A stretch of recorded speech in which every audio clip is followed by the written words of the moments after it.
Bueno, bienvenidos a este desayuno de legales, ya es el cuarto de este año. En este desayuno vamos a ver lo que es el marco regulatorio de los activos virtuales y vamos a ver experiencias y perspectivas desde América Latina. Entonces, un poco en función de eso, invitamos como speaker a Álvaro Castro Loria. Él es socio de Dalma Legal Advisor, que son de Perú. Y también invitamos a Alex Quevedo, que es abogado y Head Offices Compliance de Nextplay. Así que bueno, bienvenidos a los dos. Nada, yo hace poco tuve el honor de estar en ambos países, así que un poco en función de esto es el desayuno para hacer una comparativa sobre qué pasa acá y qué está pasando en cada una de estas regiones. Nosotros hoy tuvimos una novedad regulatoria recién salidita del horno, finalmente se aprobó, o sea, tenemos la resolución general 1069 de tokenización para el mundo real, perdón, para los activos del mundo real, así que nada, probablemente en breve también hagamos un desayuno sobre cómo queda esa regulación. Pero bueno, para arrancar, vamos a preguntarle, voy a empezar por Alex, ¿cuál es el estado actual del marco regulatorio, ¿no? de los activos virtuales allá en El Salvador? Contanos un poco cómo es esta regulación. Gracias, Gaby. Buenos días a todos. Saludos desde El Salvador. La verdad que en mi país ya el marco regulatorio está bastante avanzado. Existe una regulación tanto para la emisión de activos digitales, para la tokenización de activos del mundo real, y también hay una legislación sobre Bitcoin. Como todos saben, pues en el 2021 se adoptó Bitcoin como moneda de curso legal. Ahora, con las recientes reformas a la ley de Bitcoin, pues ya esta solo tiene el carácter de ser aceptada en el país como medio de pago y como medio de inversión. En cuanto a los activos digitales, la regulación, como te mencionaba, está bastante desarrollada. Hay reglas claras, tanto para controles de entrada, hay un supervisor, hay también procedimientos claros para obtener una licencia. Acá en El Salvador no es un registro como tal para poder operar, sino que los proveedores se someten a un proceso para obtener una licencia que es ante la Comisión Nacional de Activos Digitales. Entonces ya hay reglas claras establecidas para todos los que quieran entrar en el ecosistema. También están ya reguladas y bien definidas en la ley las actividades que pueden ejercer los proveedores de servicios de activos digitales. También está regulado el tipo de ofertas públicas que se pueden hacer por medio de tokenización. Acá se regulan tokens de ingresos, tokens de deuda y tokens eh, de propiedad. Entonces, todo eso está bastante bien desarrollado y también hay una normativa específica para las stablecoins. Cualquier proveedor que desee, pues, regular su moneda estable, pues lo puede hacer. Hay varios casos de uso, por ejemplo, Tether ha, re- eh, ha registrado la moneda estable que ellos tienen que está amparada en oro. Entonces eso también ya tiene la autorización de la comisión. Entonces sí, el marco regulatorio está bien avanzado. Quizás el único gap que se le puede encontrar ahorita en cuanto a las sanciones, no hay una sanción como tal por incumplimiento a normas contra el lavado de dinero activos, a pesar de que sí están obligados a cumplirlo. Entonces, más allá de una sanción administrativa, puede encaminar en una investigación penal, ¿verdad? Que es mucho más grave. Pero en pocas palabras, si el marco regulatorio está ya bien definido y tal vez no es muy para startups, pero sí para actores serios que quieran venir a desarrollar el negocio o obtener alguna licencia por un tema de riesgo reputacional, pues lo pueden hacer desde El Salvador. A ustedes les interesa mucho que los actores que vengan sean justamente, puedan ser solventes ante algún incumplimiento o algo. Es lo que hablábamos un poco antes. Nada, más que nada, para darle como un sello de calidad muy fuerte a los proveedores que están ahí y evitar y justamente proteger a lo que es el usuario, el consumidor de estos servicios. Bueno, y voy a pasar a Álvaro un poco cómo viene allá, así en grandes rasgos, la regulación. Ustedes tienen ley, ¿no? ¿Cómo arrancaron? Perdón, Gaby, me hablaste a mí, sorry, que se está cortando mi internet. Sí. Ahí está, ahí estamos. No, un poco preguntarte lo mismo. ¿Cómo está regulado el marco allá de los activos virtuales? Ustedes todavía sé que no tienen una legislación específica. ¿Cómo es? Sí, y me avisa si en un momento me entrecorto y me conecto del móvil. A ver, Dale. diría que en una etapa inicial hubiera dicho, mi evaluación hubiera sido que la falta de regulación aquí en el Perú fue una bendición porque al haber un reconocimiento inicialmente tácito y luego expreso de los reguladores de que ni el regulador de banca, ni el regulador del mercado de valores, ni el Banco Central tenían competencia o tienen competencia para supervisar las actividades cripto, entonces pues esto era el país de las maravillas y en función, en virtud a lo que los abogados le llamamos la sugestión negativa al ordenamiento, es decir, que los privados podemos hacer todo aquello que no nos está prohibido, pues entonces adelante con los negocios cripto, ¿no? Con cualquier modelo de negocio cripto. Y eso efectivamente funciona así en la etapa inicial, digamos, para la primera etapa de adopción, ¿no? En la que no había ninguna restricción. Pero luego eso chocó en contra de la realidad de que esa falta de regulación generaba falta de predictibilidad que era usada o como motivo para que la siguiente capa de potenciales usuarios se asusten o se preocupen de invertir o ya abiertamente para tener problemas para operar con bancos, ¿no? O sea, los bancos decían, oye, o dicen hasta ahora, eh, bueno, lo que decían, al menos antes lo decían con justificación, era, "Oye, no hay una normativa exactamente que regule esta actividad, por lo tanto, tu negocio cripto, tu exchange, tu plataforma, tu servicio de billetera, que quiere tener una cuenta abierta en mi banco, representa un riesgo para mí en materia de prevención de lavado de activos. No sé cómo filtrarte. Entonces, te restringo. No trabajo, no abro cuentas comerciales con las empresas cripto. Entonces, eso fue el motivo por el cual hubo mucha presión hacia el regulador para que sacara por lo menos normativa de prevención de lavado de activos, que de hecho finalmente salió el año pasado, ¿no? También nosotros vamos a pasar por la evaluación de Gafi, así que también se pusieron las pilas y a partir de diciembre entró en vigencia la normativa en materia de prevención de lavado de activos para los PCAB, la cual está vigente salvo la Travel Rule, que todavía tiene un plazo de suspensión de 2 años, ¿no? O sea, estaríamos hablando de diciembre del 2026 para ver su vigencia.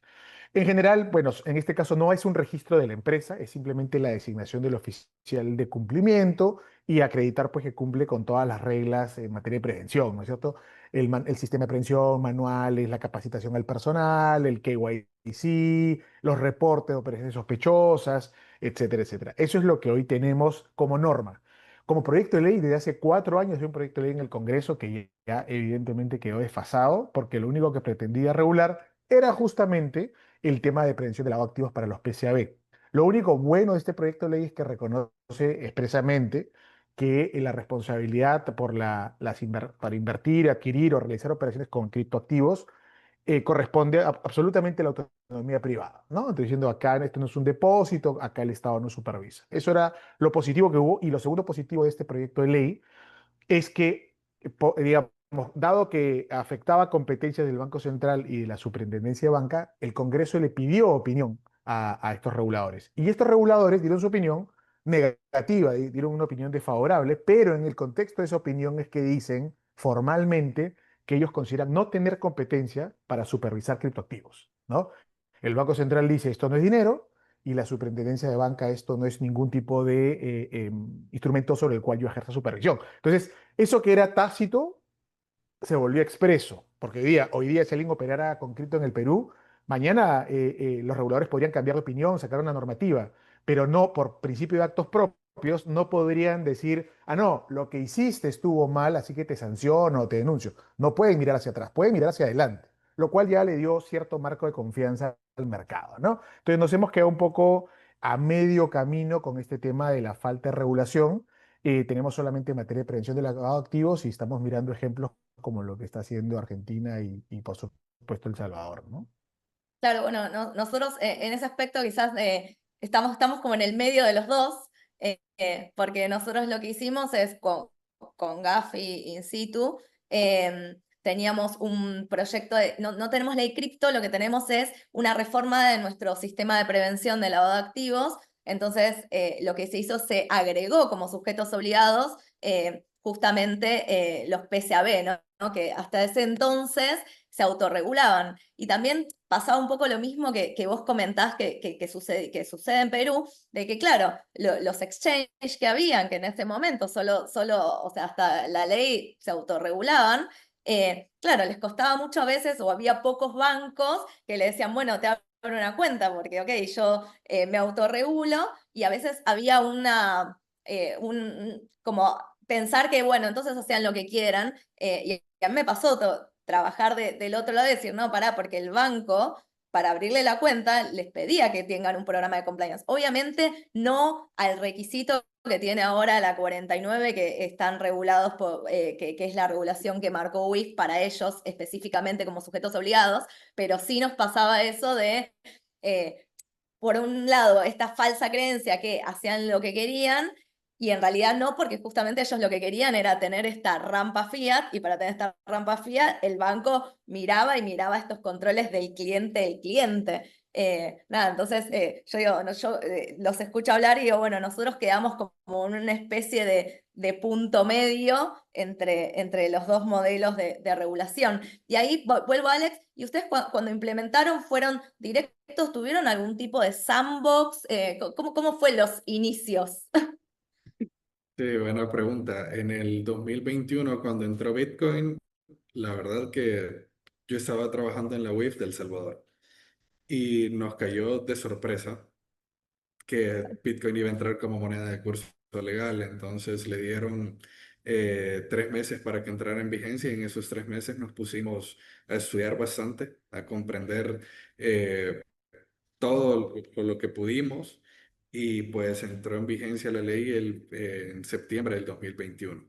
No hubo un sandbox como tal, sino que al final entraba como los requisitos para ser un proveedor de servicios Bitcoin no eran tan exhaustivos como los que se tienen ahora para un proveedor de servicios de activos digitales. Entonces no hubo un sandbox como tal. Al principio era un registro para proveedores que ofrecían servicios en Bitcoin como tal. Entonces entró de lleno. Nos tocó correr con varias cosas en ese momento, pero la ley entró en vigencia, como te decía, en septiembre, y en octubre la UIF ya había desarrollado por lo menos los formularios para la reportería de operaciones por encima del umbral. Entonces ya con eso ya se tenía algo. Cuando entró en vigencia la ley de emisión de activos digitales, igual entró de lleno. En ninguna parte de la ley de emisión de activos digitales van a encontrar algún tipo de sandbox o ambiente de prueba, sino que se entró de lleno. A partir del 2023 también se sacó una regulación complementaria, que hay un reglamento para el registro de proveedores de servicios de activos digitales, donde te muestra qué es lo que debe tener el proveedor para obtener una licencia. Lo que sí, digamos, como era una entidad completamente nueva, la Comisión Nacional de Activos Digitales, que es el regulador y supervisión de este ecosistema de activos digitales, se empezaron a dar licencias provisionales, pero no por el hecho de que sea como un ambiente de prueba, sino que había tanta demanda de gente que quería entrar, entonces se empezó a dar una licencia provisional para luego dar una licencia definitiva. Entonces eso fue como parte de los ensayos de los procesos que se tenían para los controles de entrada. Pero hoy por hoy, cualquier proveedor de cualquier parte del mundo que se quiera registrar en El Salvador entra de lleno.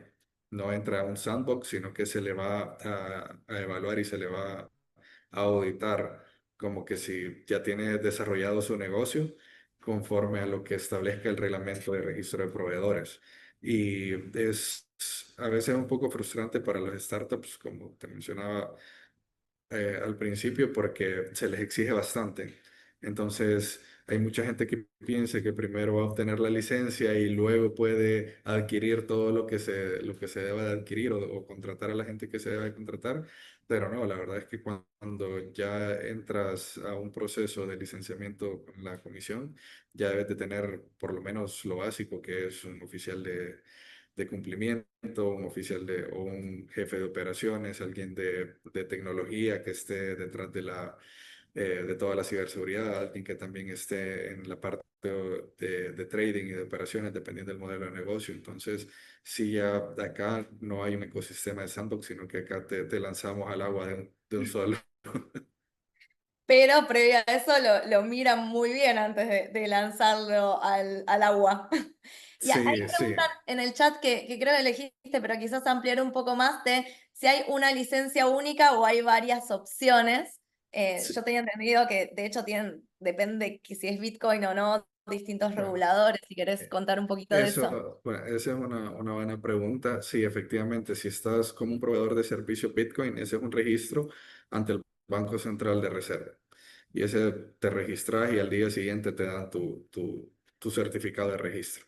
Pero en cuanto a ser proveedor de servicios de activos digitales, la ley de emisión de activos digitales sí establece ciertas actividades que van a estar permitidas. La licencia es una, como tal, una licencia de proveedor de servicios de activos digitales, pero en la licencia la comisión te determina cuáles actividades se pueden o no hacer con base a tu modelo de negocio y también con base a la capacidad técnica instalada. Entonces, hay desde servicios de intercambio de activos digitales hasta servicios de estructurar y administrar todo tipo de emisiones de oferta pública de activos digitales, ¿verdad? Entonces, sí se va desde lo tradicional del exchange hasta ya ser un emisor de tokens de activos del mundo real. Entonces, dependiendo el tipo de modelo de negocio, si el modelo de negocio se puede encajar en cualquiera de las 6 actividades que regula la ley de emisión de activos digitales, se da la licencia como proveedor de servicios de activos digitales, pero en la licencia se establecen las actividades que se puedan desarrollar. Entonces no es que se aplique, por ejemplo, ante la Senado, llevas tu solicitud y te dan una licencia y puedes hacer las 6 actividades que dice la ley, sino que la Senado te dice, ok, tienes licencia nada más para hacer X, Y o Z. O solo puedes hacer X, o solo puedes hacer A y B. Entonces, es una sola licencia, pero te autorizan dependiendo de las actividades que puedes realizar. Claro, dependiendo de lo que quieras hacer. Bueno, ahí nosotros también estamos como en un medio. Nosotros cuando arrancamos, el registro estuvo a cargo de la CNB, nada, con una primera resolución y después de un año se emitió la 1058 ya mucho más específica y ahí pusieron categorías. Entonces nosotros tenemos 5 categorías y dentro de esas 5 categorías sobre todo lo que cambia es el patrimonio mínimo neto que tiene que tener la empresa. Depende qué haces, si intercambias activos virtuales y monedas de curso legal, o si intercambias directamente activos, o si haces transferencia, o si haces custodia, o si participas en la provisión de servicios financieros. Entonces vos tenés que las primeras categorías, la 1, 2 y 4, que es la de custodia, o sea, la de intercambio y custodia, tenés el patrimonio mínimo de $150.000. Y después las otras, una tenés 75.000 y la última, la tercera y la quinta tenés $35.000, por ejemplo, de patrimonio mínimo. Después, en cuanto al otro, sí, nosotros no diferenciamos entre autoridades directamente o de Bitcoin o, no sé, otros activos virtuales, sino directamente todos van con el registro en la CNB y después se dan media vuelta y con la inscripción del sujeto obligado y el cumplimiento de la resolución 49 en la UIF. Entonces estamos como en un medio entre ustedes, es como nosotros. Y ahí te voy a preguntar, Álvaro, vos, si están con Sandbox o están pensando eso, o cómo viene el tema del modelo de inicio de regulación, más allá de la UIF, ¿no? Que eso sí ya lo tienen.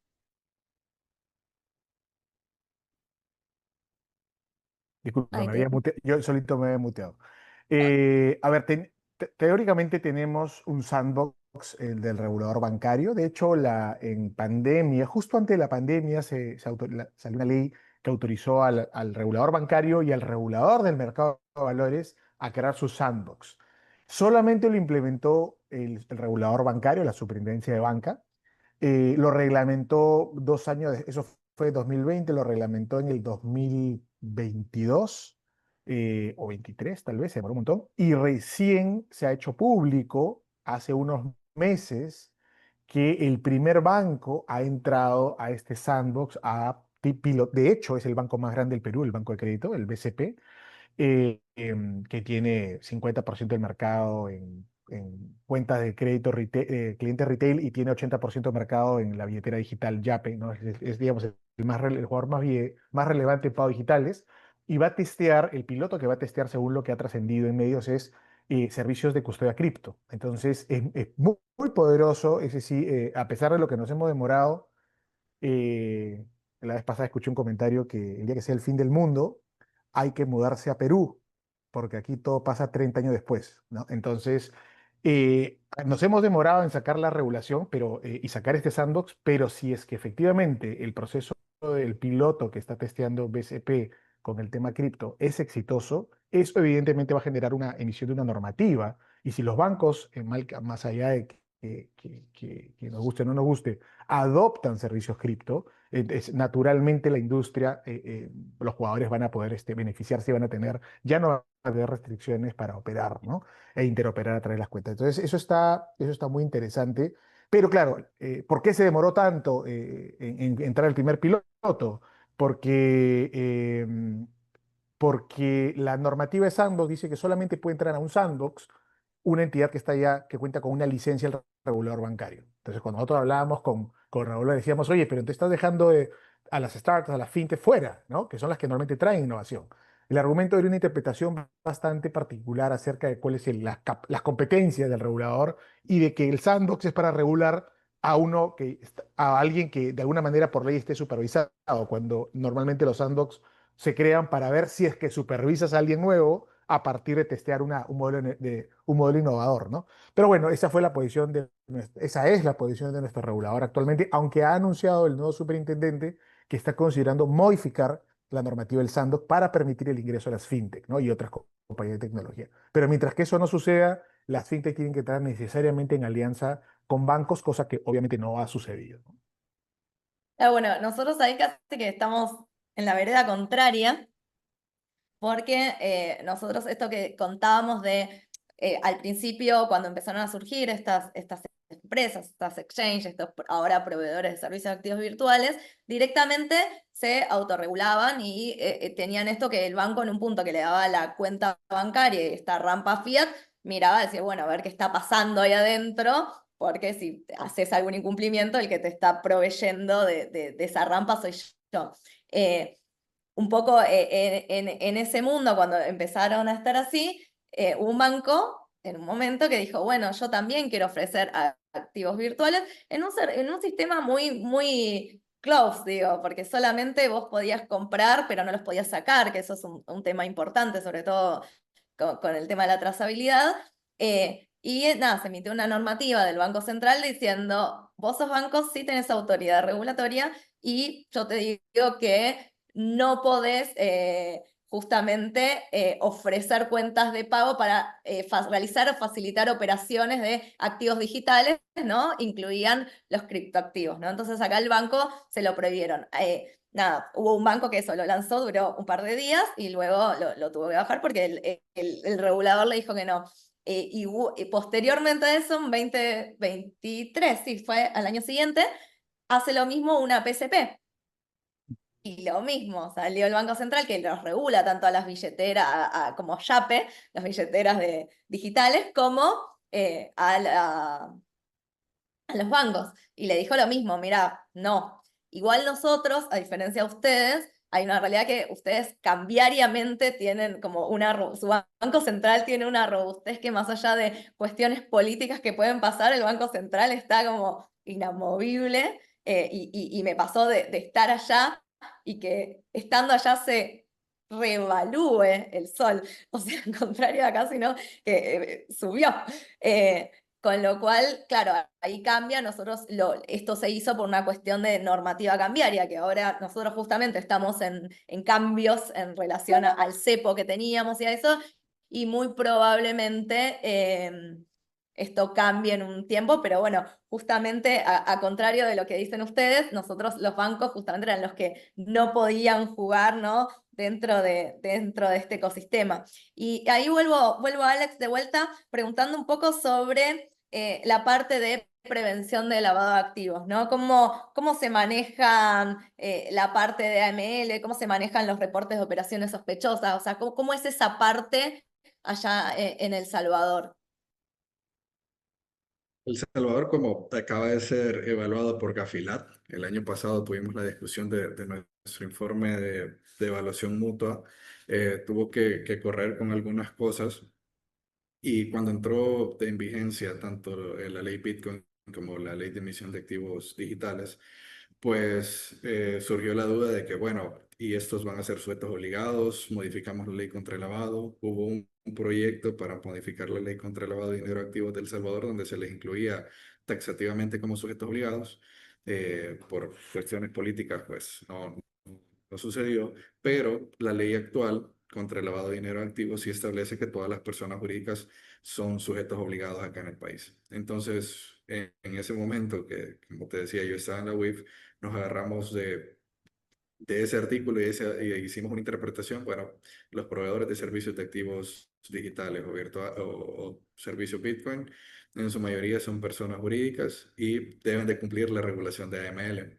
En El Salvador, la ley contra el lavado de dinero de activos también menciona la creación de un instructivo por parte de la UIF. La UIF está dentro de la Fiscalía General de la República y la ley orgánica de la Fiscalía General de la República también le da las facultades a la UIF para emitir ese tipo de normativa. Entonces, vía normativa, se desarrolló el instructivo para la prevención del lavado de dinero activo y contra el financiamiento del terrorismo, que acá en El Salvador es conocido como el instructivo de la UIF, que es también tuve la oportunidad de redactarlo. Entonces ahí metimos varios artículos relacionados con los proveedores de servicios de activos virtuales, donde como lo establecen las 40 recomendaciones del GAFI. Aquí los proveedores deben de hacer debida diligencia a sus clientes al momento de iniciar cualquier relación comercial, deben mantener registros, deben aplicar medidas de debida diligencia intensificadas con base al nivel de riesgo, ya sea de clientes, de productos, de áreas o zonas geográficas. Tienen que aplicar medidas de vía diligencia intensificadas para personas expuestas políticamente. También están obligados tanto al reporte de operación sospechosa como acá se le denomina reporte de operaciones reguladas, que son por las encima del umbral. Entonces, sí reportan toda transacción arriba de $1,000, ya sea $1,000 fiat o su equivalente en cripto. Entonces, la WIF, que como te lo mencioné anteriormente, desde el 2021 ya tenía hechos sus formularios para ese tipo de reportería. De ahí, pues en AML siempre, obviamente, tener la parte del oficial de cumplimiento, tener manuales, tener planes de trabajo, planes de capacitación, tener también sí, un plan de auditoría en el tema de prevención de lavado de dinero de activos. Acá puede ser tanto un auditor externo como un auditor interno. Ambas figuras son válidas para tanto el supervisor, que en este caso es la Comisión Nacional de Activos Digital, y para la UIF. La UIF fue la que estableció estas reglas y como te decía, puede ser un auditor externo, un auditor interno.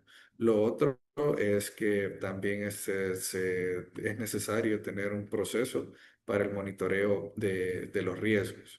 También eso está enfocado en las señales de alerta que cada proveedor vaya diseñando para el monitoreo de las transacciones de sus clientes.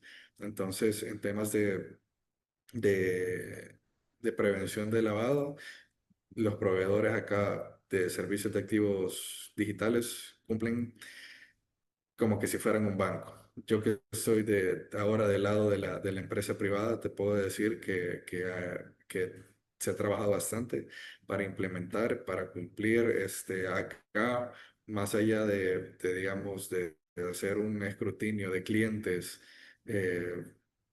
Cada 6 meses, cada año, de acuerdo a su nivel de riesgo, tenemos herramientas de monitoreo de transacciones que en tiempo real nos están diciendo, hey, esta transacción tiene un score de riesgo, entonces se entra a ver, pero sí estamos obligados a cumplir como que si fuéramos un banco.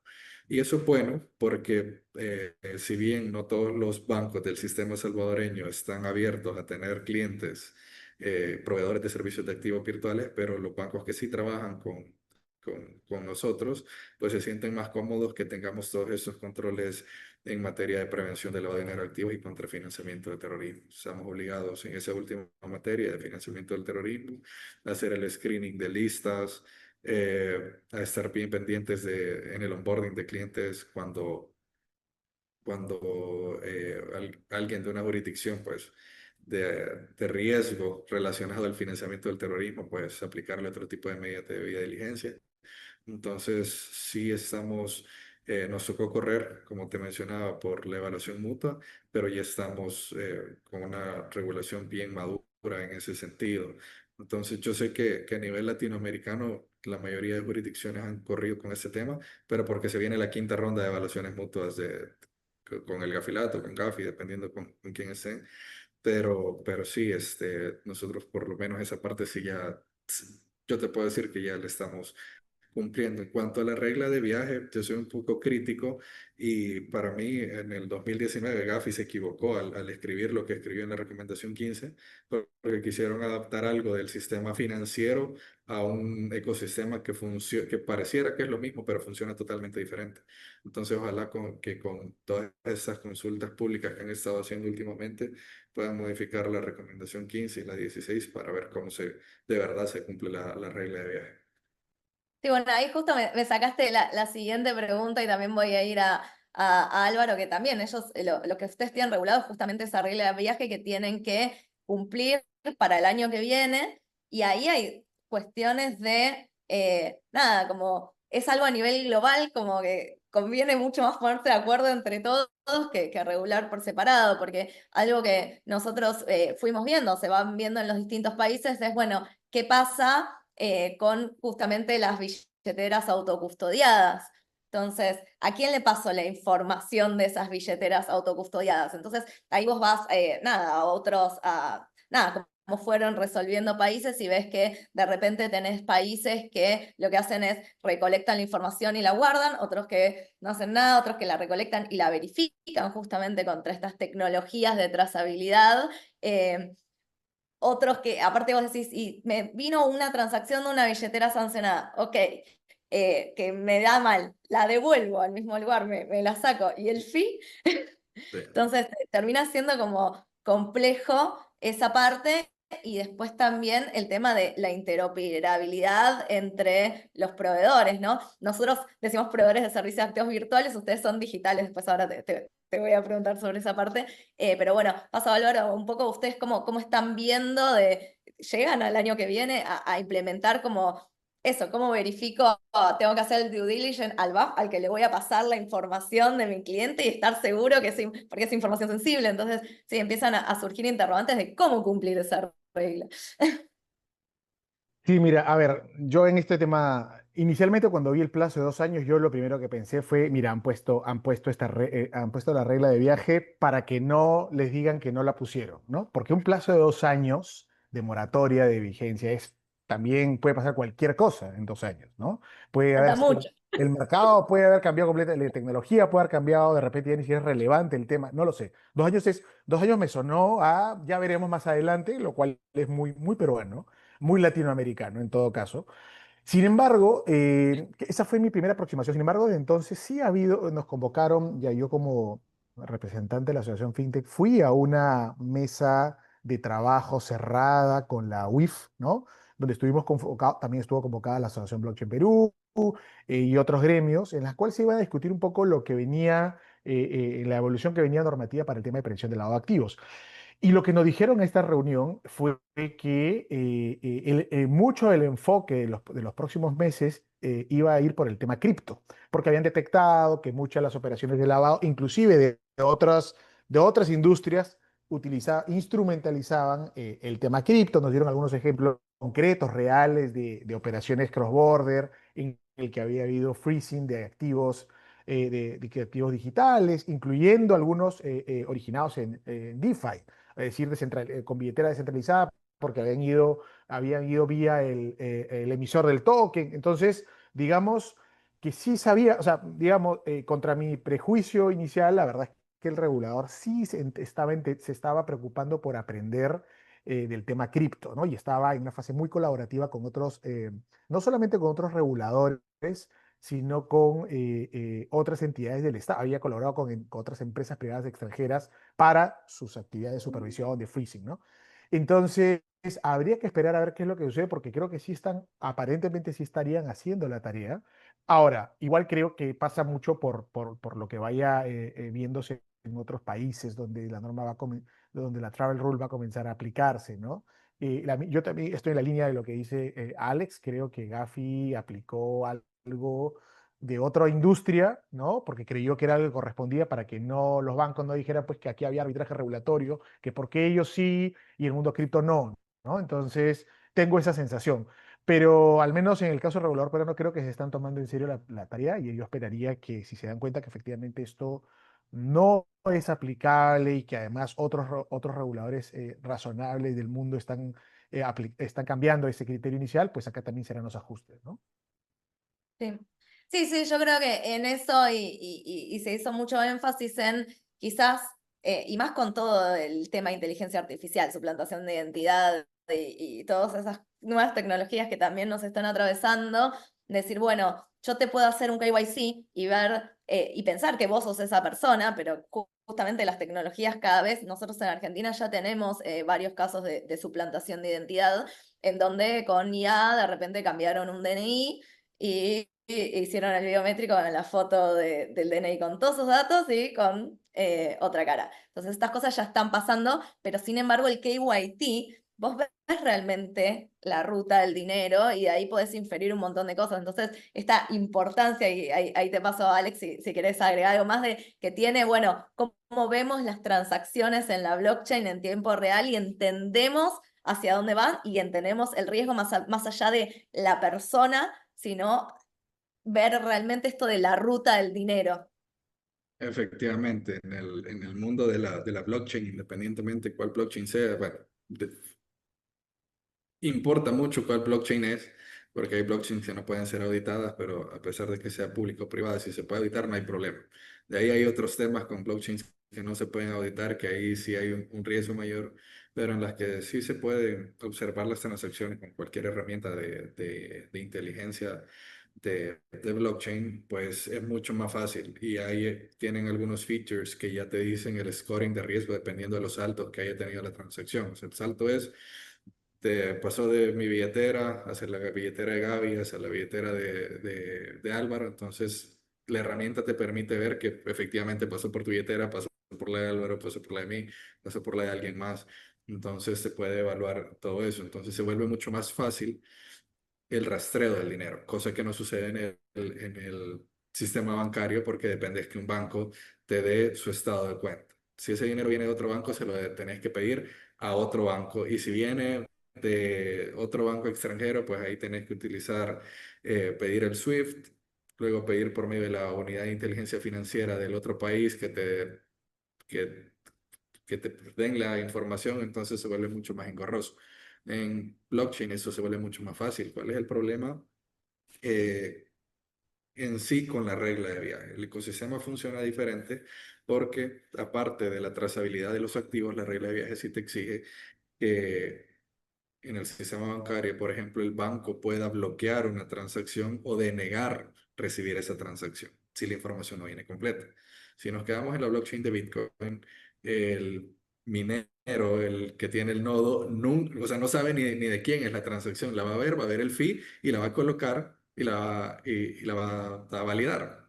Y entonces es ese punto por cómo funcionan la blockchain, si es por nodos, si es por staking, si es por la forma en que se validan las transacciones, no se puede cumplir. O sea, tal vez en una blockchain privada donde el que controla la, la firma de las transacciones es el que también hace el onboarding de los clientes y tiene la política de whitelisting de billeteras, ahí sí. Pero en un ecosistema donde tú tienes tus activos virtuales, activos digitales en un proveedor, yo los tengo en otro y Álvaro en otro, es muy difícil y no se va a cumplir esa parte de la regla de viaje. La parte de la trazabilidad sí por estas herramientas, pero la parte de validación de las transacciones, eso No se puede cumplir porque el ecosistema no está diseñado para que haya una interoperabilidad entre proveedores. Sí entre cadenas de bloques, pero no entre proveedores. Entonces, el proveedor A puede saber quién es el propietario de la billetera, pero el proveedor B nunca lo va a saber. Y a menos que haya una forma, lo estaba viendo con un amigo que tal vez en un Lightning Invoice se pueda dar, pero es un poco complejo, pero es muy complicado que se llegue a este nivel de detalle. Entonces, para mí, más allá de hacer que el ecosistema cambie, es más fácil que Gafi se ponga a estudiar, que mire cómo funciona el ecosistema y haga un apartado especial para las transacciones en cripto. Sí, yo coincido también bastante con lo que vos decís, porque justamente es un ecosistema diseñado distinto. Entonces, lo que sí buscó es apliquemos lo que dice la recomendación 16, pero que era otra cosa. Entonces, claro, es muy complejo y tenés todas estas trabas que decíamos. Bueno, ¿y cómo hago la interoperabilidad? Y si es una wallet autocustodiada, ¿a quién le paso? Tipo, bueno, solo la guardo por las dudas y a ver si en algún momento justo me di cuenta que tocó alguna billetera sancionada, me vuelvo al cliente. Entonces, para mí siempre es mucho más real y algo que sí podemos hacer y que realmente se han encontrado. Hay un montón de casos que se han encontrado justamente gente que operaba ilícitamente, justamente mirando el KYT. Entonces decís, bueno, Sí, quizás eso sí tiene sentido y ver para dónde va. Y hasta casi que podría ser hasta más seguro que solamente pasando nombres de gente que a veces eso puede haber suplantación de identidad y estás posando gente nosotros tenemos en Argentina un tema con el tema de las cuentas mula. Entonces, algo que pasa mucho acá es que de repente se van a lugares de gente que no entiende o más de bajos recursos y de hecho hasta en publicaciones por internet que compran cuentas de billeteras digitales. Entonces, claro, yo puedo estar pasando la regla del viaje y puedo estar pasando nombres hermosamente y en realidad no son los beneficiarios finales, sino que están poniendo como estas cuentas pantallas y en realidad no estoy viendo que puede estar sucediendo una actividad ilícita en lugar de mirarle un KYT que de repente vos tenés determinados indicadores y cuando son, no sé, mercados negros o esas cosas se terminan viendo en la blockchain. Y te quiero agregar una cosita más de esto que hablaste de monedas de privacidad, por las dudas que alguien no entienda a qué te referís. sí, por ejemplo, hay algunas blockchains que no pueden ser auditadas por cómo está estructurado el código. Entonces, es difícil rastrear en sí las transacciones. Por ejemplo, se dio el caso de Tornado Cash, que lo que hacía era buscar ofuscar esa trazabilidad del dinero. Entonces hay otro tipo también de cadenas de bloques por la forma en que están estructuradas, que lo que buscan es eso, disfrazar eh, o hacer más gris la parte de la trazabilidad del dinero. Incluso hace poco estuve viendo una entrevista con un proveedor de Ucrania que ya estaban hablando de los privacy coins. Entonces, otro concepto justamente para evitar que desde una herramienta de KYT se pueda ver esa trazabilidad o incluso solo verla en una blockchain y ver el código, que también eso no se puede. Entonces, del lado del regulador,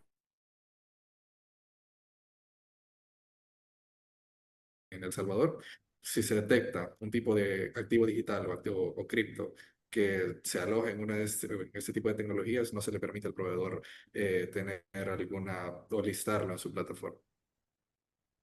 Claro, es como bueno, mínimo de acá para afuera. Y aparte, también para el que no sabe, estas tecnologías de trazabilidad te permiten ver a ver si se vinieron de mixes o si vinieron. Entonces, justamente Correcto. por eso esta insistencia de el KYT te da la información en tiempo real, entonces ahí ves si realmente se quiso hacer algo o vino directamente. Y ahí vuelvo a Álvaro de vuelta. Y bueno, ¿cómo ves vos en Perú, cómo esperan justamente el ecosistema? ¿Le gustaría que haya esta legislación? A veces nosotros decíamos que la regulación lo que te permite justamente es tener el tema de las reglas del juego, ¿no? Entonces vos de repente decís, bueno, nosotros regulamos y cuando se regula es de acá para adelante, no es que te va a venir para atrás, pero ¿cómo ves el ecosistema? ¿Ya está como con ganas de que suceda? ¿No tanto?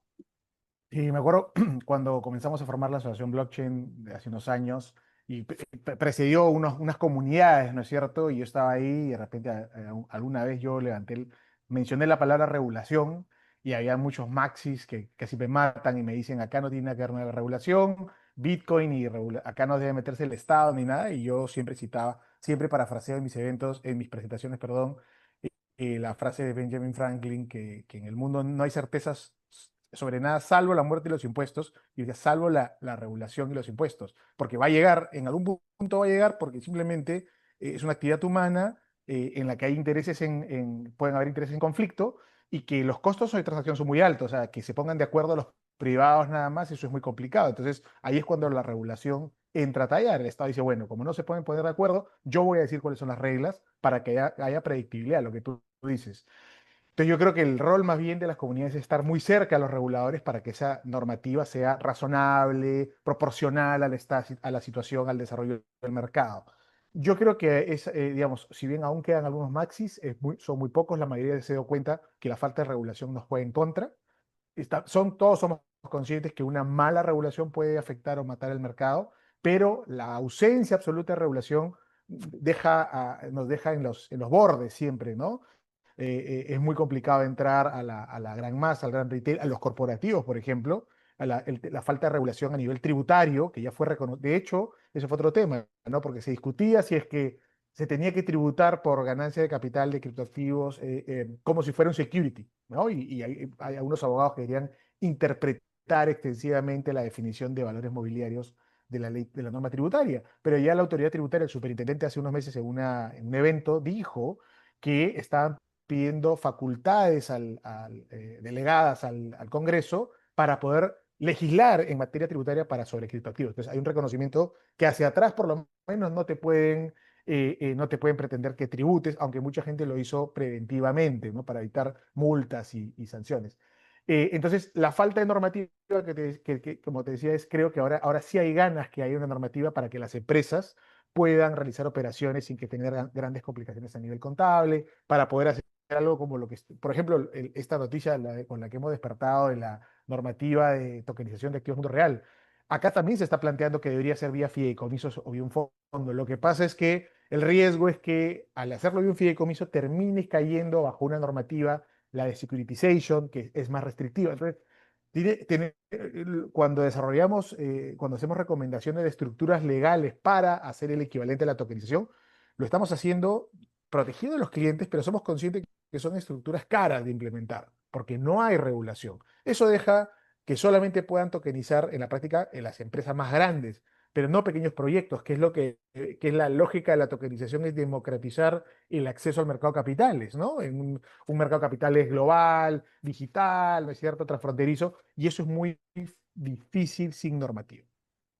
Y sí, totalmente. Y ahí justo me dejaste el pie para preguntarle a Alex, que es una pregunta que hacen muchos acá. La parte impositiva de El Salvador, que todo el mundo es hiper favorable.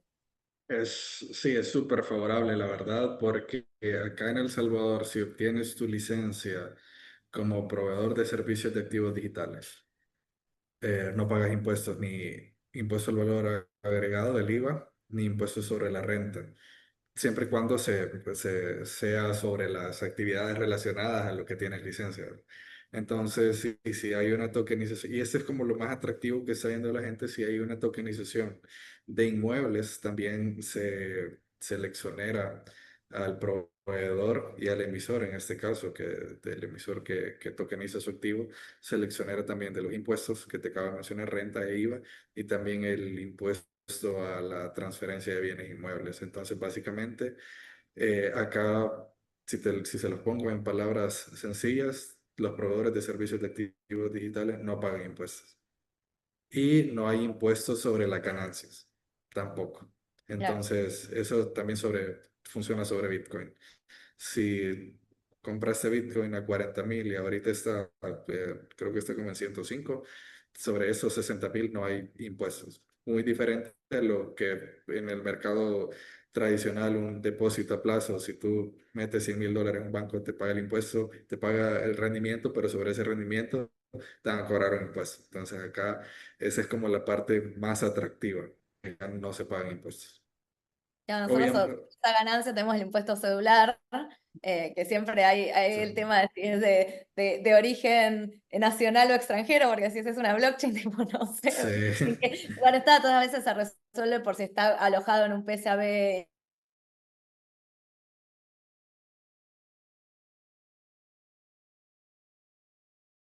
Eso te tienen proveedores de servicios de activos digitales, y eso lo charlaron con Gafi en vez de agarrar el tema de virtuales, Sí, que no es lo mismo. pues para cuando fue la evaluación mutua se les explicó que activo digital abarca un poco más, porque el ecosistema de El Salvador lo que va buscando es la tokenización de activos del mundo real. Acá, si bien está la actividad de intercambio de activos virtuales como tal, como un exchange, lo que se va buscando es que prolifere la tokenización de activos del mundo real, las ofertas públicas de activos. Entonces, esa es como la gran diferencia, porque al final en el activo digital bueno, activo virtual y activo digital ambos son tokens, solo que en el activo digital pues ya va intrínseco un derecho económico o jurídico sobre un activo subyacente específico. Entonces, acá el token que emite un proveedor está amparado por un activo subyacente, o sea, su valor está amparado por un activo subyacente, a diferencia de cualquier moneda algorítmica su precio está basado en la especulación, en la tecnología que utilicen o en la finalidad para el cual haya sido creado, ¿verdad? Entonces eso es lo que buscamos diferenciar, que el ecosistema de El Salvador lo que busca es que prolifere la emisión de tokens, pero con activos del mundo real como valor subyacente. Entonces esa es la gran diferencia que estamos buscando marcar acá en el país. Y se está dando bastante, por ejemplo, en la empresa que yo estoy, se hicieron unos tokens que se llaman USDBL, que su activo subyacente son bonos del tesoro, de los índices ETF de BlackRock. Entonces se compraron, se tokenizaron, y pues en lugar de que alguien tenga que ser un inversor sofisticado, tener una licencia o tener un broker, pues te lo vendemos, bueno, ya no porque ya se acabaron, tendría que ser mercado secundario, pero se lo vendemos a la gente común, digamos. Entonces, eso también viene a democratizar un poco las inversiones y hacerlo más asequible al público en general. Entonces, bueno, pero volviendo al punto, esa es la gran diferencia que nosotros vemos como país entre activo virtual y activo digital. Lo que buscamos es que el valor del token sí esté amparado en algo que existe en el mundo real. Bueno, eso está. Y una cosa más ahí mencionaste que ustedes ya tienen proyectos de tokenización de inmuebles. ¿Cómo la gente adoptó? Eso es algo que acá justamente en el ecosistema se pregunta mucho, y es un modelo de negocio en el cual nada, se quiere implementar. Ahora vamos a ver qué dice la normativa nueva que acaba de salir hoy. Pero ¿cómo lo están implementando allá? ¿La gente lo adopta? O sea, ya tienen muchos proyectos. Hay varios proyectos inmobiliarios, incluso uno de los desarrolladores inmobiliarios más grandes del país ya tokenizó una torre de apartamentos.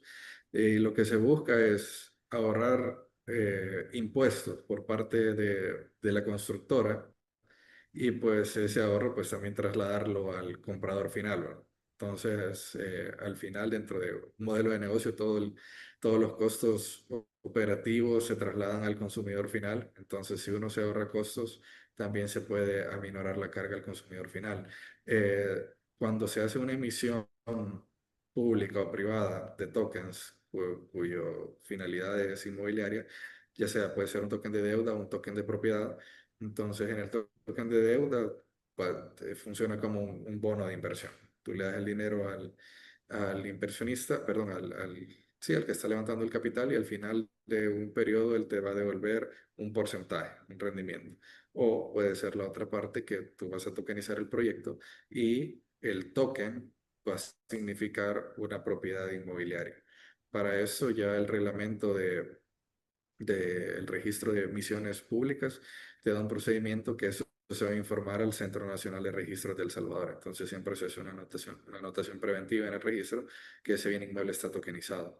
Entonces al final ese es parte también de lo que te mencionaba anteriormente, es que los tokens que se vendan en los proveedores de acá del país eh, tengan como un valor subyacente real y que esos tokens pues los puedes comprar desde Argentina o desde cualquier parte del mundo, simplemente teniendo una cuenta en el proveedor que los emite. Claro.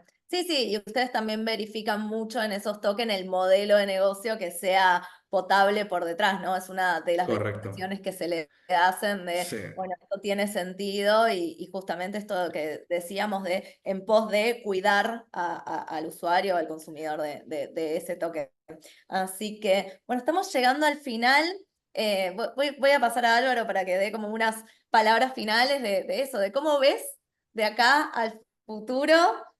Perú, yo que estuve ahí, el ecosistema está creciendo mucho. Nada, me tocó ir a dar una charla sobre la parte de ciberseguridad al Ministerio Público Fiscal, pero justo también estuve dentro de un congreso que estuvo y de hecho quedó gente afuera de la cantidad de gente que está entrando. Y bueno, con esto que contás del sandbox, supongo que se va a masificar. Entonces, como ves de acá un futuro, nada, ¿qué ves de acá 2, 3 años?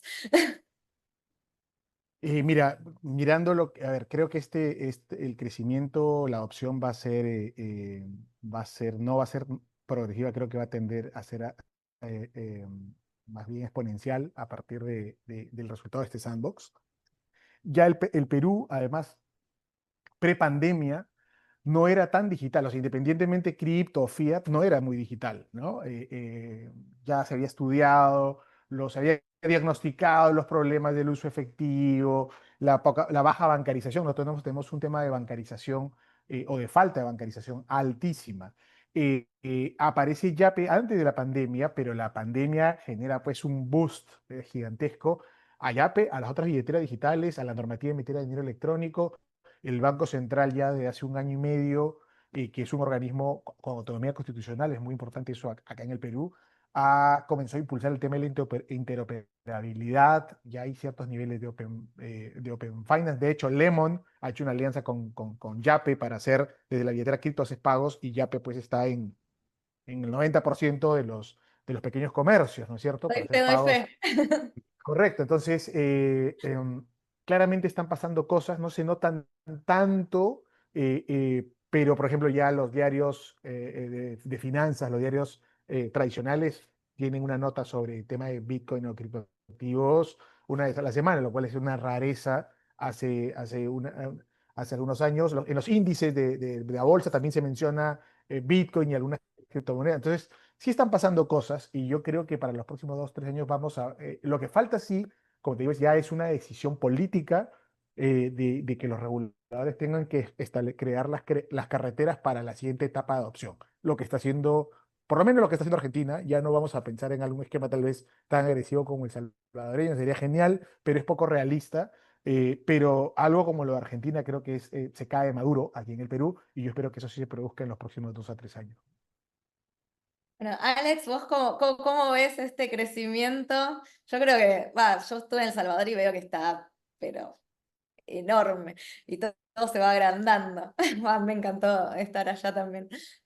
Sí, la verdad que lo que se proyecta es que el ecosistema crezca, que también más allá de hacerle una competencia al sistema financiero, que se logren integrar y convivir, porque al final, quieras o no, el sistema financiero eh, ha sido el primero y va a seguir. O sea, va a adoptar las tecnologías, muy probablemente no cambie su forma de pensar, pero sí va a adoptar las tecnologías por la seguridad que estas proyectan. Pero la idea es justamente hacer crecer el ecosistema en lo que te decía en la emisión de tokens con activos del mundo real como valor subyacente, para dar otra cara al, al mundo cripto, si lo vemos así, y quitar quizás ese estereotipo que se tiene, por ejemplo, de Bitcoin, que al principio pensaba la gente que solo servía para comprar cuestiones ilícitas, por lo que pasó con Silk Road, con Pirate Bay, o las estafas que sucedieron en 2017 con el ICO booming. Entonces, la idea es también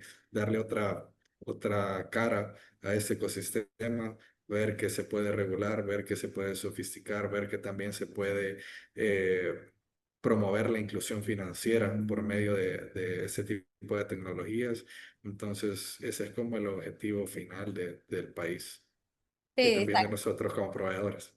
y sacar estos mitos, ¿no? De hecho, uno de los paneles míos ya es que fue por qué no es conveniente lavar activos con Bitcoin y es como, y vos estás dejando la prueba en un registro que realmente es inmutable Sí, y de acá que te encuentren, o sea, la tecnología de trazabilidad realmente ha avanzado mucho. Entonces, antes sí, de, cuando decimos Bitcoin es pseudoanónimo, literalmente es pseudoanónimo, y realmente es eso, vas a estar, acuérdense que la blockchain tiene todas las transacciones del día uno, entonces vos, si cometés un ilícito y usás esa blockchain, o sea, de Bitcoin, vas a estar dejando en un registro inmutable algo que de acá no sabes cuándo te van a encontrar y es eso, la tecnología de trazabilidad avanzó muchísimo. Entonces, justamente, sí es lo que dicen las criptomonedas, son hiper transparentes, solo que quizás deberíamos buscar las tecnologías adecuadas, como esto que hablábamos del KYT, y irnos realmente a la esencia de cómo funciona, en lugar de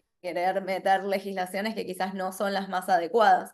Pero bueno, sí, yo también creo que acá también en Argentina cada vez la adopción es más masiva, así que nada, como también un poco este desayuno fue en función de contar un poco cómo estaba en esto, en cada uno de nuestros países y nada, para tener eso como la perspectiva y el panorama. Así que bueno, les quiero agradecer muchísimo por haber estado. Obviamente, si llegan a venir a Argentina, los esperamos. Y a todo el resto de los participantes, muchas gracias por haber asistido a este desayuno de legales. Muy probablemente tengamos otro de vuelta acerca de esta nueva resolución que nos despertamos hoy de tokenización. Así que nada, síganos en las redes y seguramente ahí va a haber novedades en breve. Así que bueno, muchísimas gracias Álvaro y muchísimas gracias Alex. Y Gracias, bueno, Gaby. nos estamos viendo. Nos vemos, gracias, gracias. Un chao. gusto. Chao, hasta luego.